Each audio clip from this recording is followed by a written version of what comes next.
Shalom friends, Aaron here. If I could just share with you, the information that we've been learning. Gosh, everything from the history of what's taken place in our countries, European countries, our country here, since World War II, things that were going on prior to World War II in terms of medical experimentation, eugenics,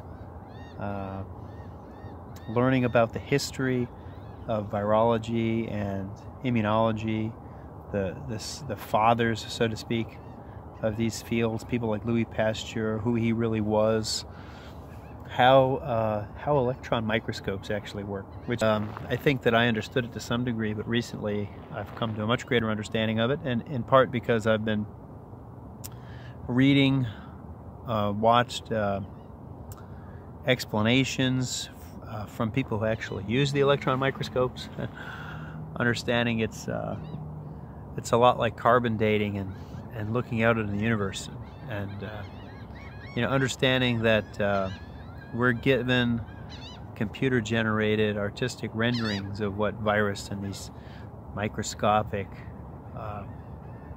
life forms look like, and understanding the testing processes and how many variables there are and how many things can go wrong with it. Studying about, all sorts of things about health and well-being, and just the things that generations past understood and knew, and different cultures, things that are just sort of forgotten to most these days. Not lost knowledge yet, but lost on most people. Being honest, that this is information that was lost on us most of our lives, and we're learning so much about how our food can be our medicine, and we can make choices not to poison our bodies, and we can be healthy. Learning about electromagnetic fields and how we are magnetic beings, and we're in tune with the Earth's magnetic field, and all of these electromagnetic fields, EMFs, that we're surrounded by, electric fields, they have serious consequences for our health and well-being, and how our body's immune systems really work, and how imperative it is that we are neutral to alkaline instead of being acidic, and how so much of what's sold and marketed and made to be addictive and normalized, and even a lot of things that are presented as being healthy. I mean, for example, drink skim milk, pasteurized.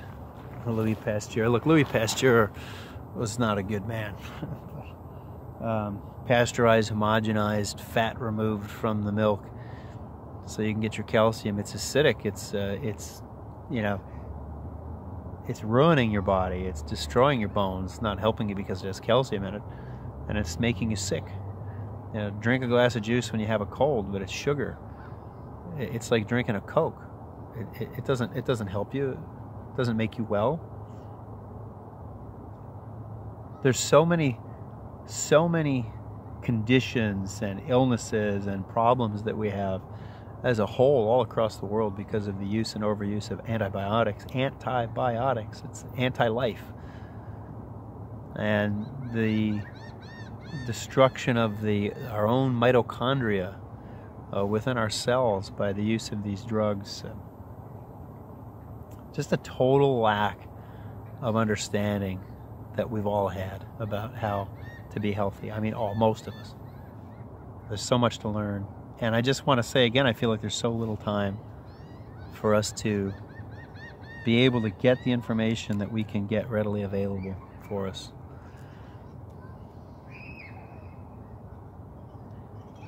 Take some time and understand what foods are acidic, what foods raise your acidity, what foods and things that you can do to make your body more alkaline. Look into what's in in your water, both in bottled water and municipal water and even most filtered waters. And it's time to make some real changes. It's been time, you know, and time is running out to make changes to be healthy, because the challenges to our health are many. And if we're not making the choices that we can make for better health, we're not going to have a chance. We're not going to have a chance. And I just want to say that, you know, there is no reason to be afraid of some virus that we're being told is going to turn into a pandemic and sweep across our country. We don't need to be afraid. We need to be aware. We need to be aware that people will panic buy, that supplies will be probably artificially, you know, running short. There'll be price gouging, and it's time. Time is definitely running out to be prepared for that, at least for a few months. You know, to be prepared at least for a few months and pay close attention to what's going on in the next month or two. It's very important. And yeah, I'm going to put together some information just talking about a number of these things. I'll hope to finish it today. We'll see.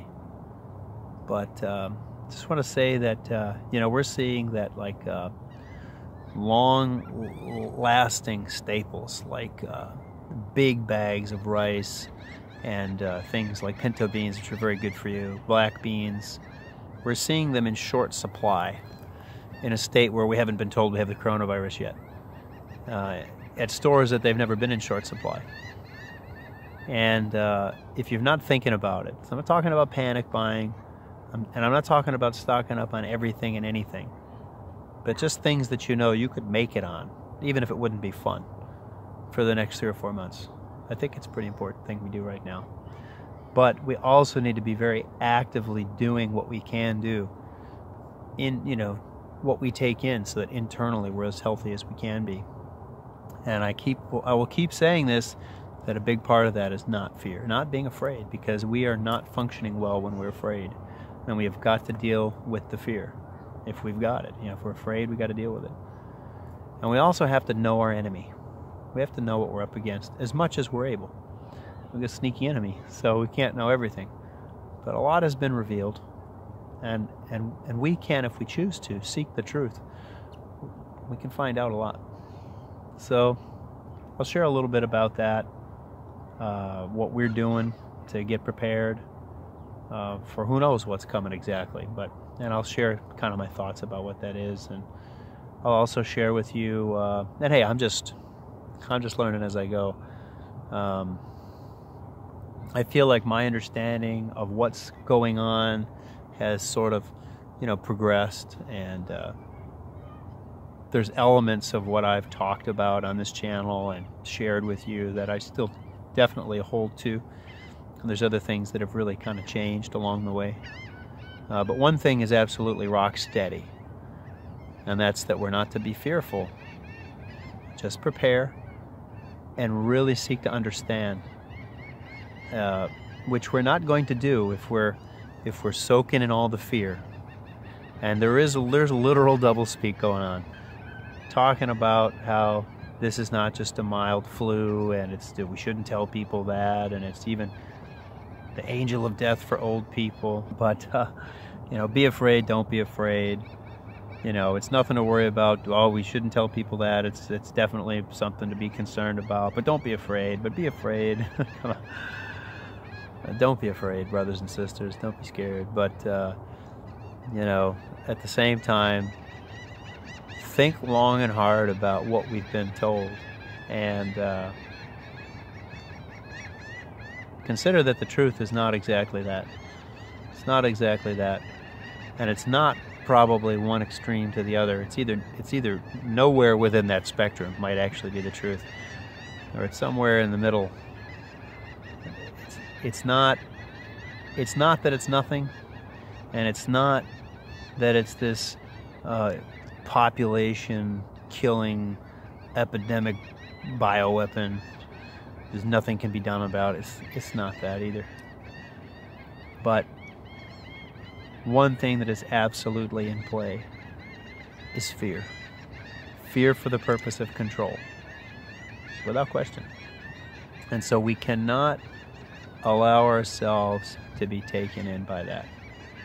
And I think the only way to be sure that we're not taken in by that is to gain, however slowly it is for some of us, myself, understanding about what it is that we're actually dealing with. But I don't think that we can gain that understanding without letting go of the fear. I think those two things, they go hand in hand. They go together. And I think that to just make a declaration that we don't have any fear and then stand on that declaration and say, that's it, I'm done, I don't think that's honest. I can tell you, as a father of a big family, I got a lot of people that I'm responsible for in this life, you know, for a short while. And I take that responsibility incredibly seriously. I'll be honest with you that the fear comes knocking, and I got to figure out what to do with it. And I'm doing that successfully. But I'm not going to be one to stand on, I'm sitting on a hill. I'm just going to point at the hill, but you can't see it. I'm not going to be one to stand up on a hill and plant my flag and say, I'm not afraid. I can say I won't be afraid, and then pray, Father, help me. Help me not to be afraid. One of my favorite people is a person I've never met, but I believe I will meet him. That guy who, the Savior, Yeshua, he said to the man when they came and told him, stop bothering the teacher, your daughter has died. Remember that guy? And Yeshua, he looked at him. Was it Jairus? Jairus? He looked at him and he said, don't be afraid, only believe. And he said, I believe, but help me with my unbelief. I love that guy. Can't wait to meet that guy. Can't wait to meet him in person, or in spirit, or in light, or whatever, you know. But to meet him outside of this place, I love that story, and I try to remember that we're all like Jairus. We can have belief, and we can have faith, we can have confidence, but you know, we also have doubts, and we also have fear, and we have unbelief, and we can go ahead and make our declarations, but they better be followed, if not preceded by a request to the one who can help us stand with that confidence and that faith and that belief to help us to do so. So anyway, just a quick note, you know, if you're paying attention, you know, look out in the next couple of days for a video. I think it's got some really fascinating information, and I'll share bits of what I've come across, and then, you know, give you links to dig in. And I just hope you'll find the time to do that, because I think it'll help you, you know. But if you've not kind of looked into, you know, the availability of kind of like, you know, bulk staple items, like we've gotten pinto beans, black beans, rice, like we can live on that, and we eat a lot of it anyway. And those are really good things for you, and you'll be a lot healthier if you do eat those things, actually, as staples in your diet.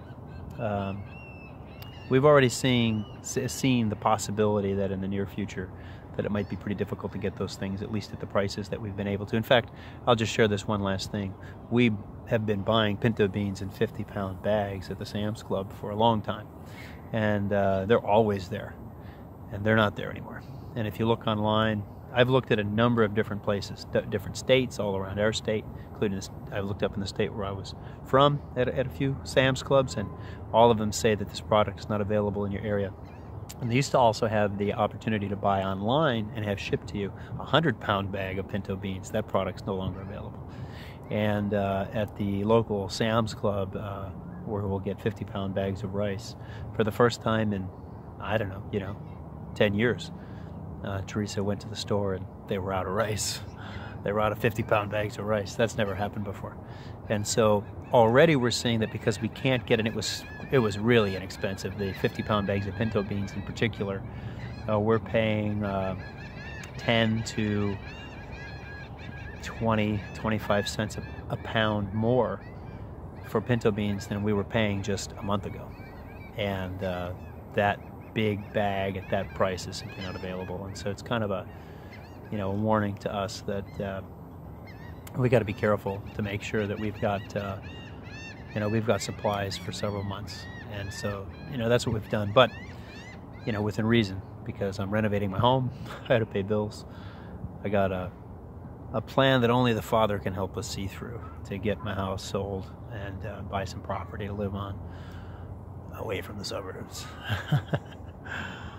And gosh, if you don't see the wisdom in that yet, I hope you will. I mean, not many people are going to answer that call, I don't think. But boy, if you felt that tug, you know, even a little, start listening to it. Start listening to it. But I can't mortgage the future that we're working toward for this right now, because we don't intend to shelter in place where we are. Shelter in place. I'll talk about that too. All these things we're getting primed for. They're priming us to accept medical quarantine, being locked in a house, being on a cruise ship off the coast and not being allowed to go home, having our temperatures read without our consent, and then being told because our temperature's too high or our heart rate's too high at a checkpoint while you're driving. You know, I mean, it'd be interesting to see how many people actually can roll up to a checkpoint with a bunch of people in hazmat suits pointing lasers at you to check your temperature. How many of those people's heart rate is really normal and temperature might not be elevated just a little bit. And I've looked into how accurate those infrared readers are, whether or not there's actually any danger in the infrared meters. I'm just trying to tell you, like, I don't do anything for entertainment other than to, like, you know, play cards and gestures and games with my wife and my kids, and we hike and we bike and we walk and we plant and we garden. It's fun for me to, you know, compost and watch all the food waste and stuff that I throw in a bin turn into, you know, beautiful dirt. That's my fun. And I'm trying to learn and understand what I need to do to live as long and as healthily as I can in this life, so that I can be here for those that need me, and how I can teach them how to be self-sufficient. And that's not exactly how I was raised. And so, you know, I had a huge learning curve. But I need to be on this journey, and that's what I'm doing. And part of that is to look at these things from every angle I can. I've shared with you about disinfectants and insecticides, and what, you know, this 5th generation radiation, microwave technology that's being rolled out is what that does to us physically, and just kind of think about what we're being told is happening, what we're being told is coming, to think about it from some different angles. I think it's a pretty important thing to do. So anyway, more to come. Just wanted to kind of share that, because it's been, I don't know, maybe if I tell you I'm going to do it, I'll actually finish it. It's just been hard to get to it. Got a long list of things to do. But I feel like sharing what we learn and what we come across to at least some degree, to kind of point you in directions to maybe look and learn yourself. I feel like it's something I'm supposed to do, so I just want to be obedient to that. All right, I gotta go home. Until next time, shalom, friends. See if I can get this thing to shut off in one shot.